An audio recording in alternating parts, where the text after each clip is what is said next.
Veduwe ndakaitawo problem nemurume wangu yekuti aiti akawana mari yakawanda aienda kumagirlfriends nedoro nemafriends. So ndakachengeta chigumbu ichi since 2014 kusvika now, ndikazvifunga kuti ndakambobva pamuviri nekuda kwestress yaaindipa ndinoita hasha. So apa anga asiri kushanda since April, ndichingomuudza kuti wadii watsvaga basa, achingoti ndiri kutsvaga. Ini ndindaita zvese mumba since 2020, kubva kuhembe, property, food, sometimes rent ndaizoignore, then obva azobhadhara. So last month takanyanya kunetsana mumba musina enough food.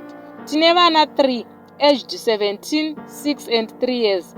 Saka akabva ati uri kunyanya kundinetsa kuti nditsvage basa, beta ndimbosuduruka. Ndikati kana maona zvakakodzera kuti musiye vana neni tisina food muchifuratira, endai henyu. Haana kana kutora time, akagorongedza mamonaki ake ndokuhaya taxi ndokuti ndichamboenda.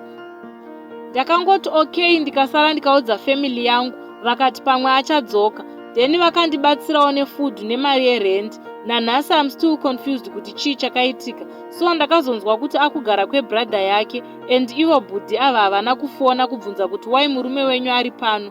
It's been a month now. Kune vakambosanganawo nazvo, makazorarama sei? Veduwe, please help. Ini ndinoita zvekutengesa nekuruka musoro. Ndiudzeiwo veduwe kuti ndoitawo sei pakadai.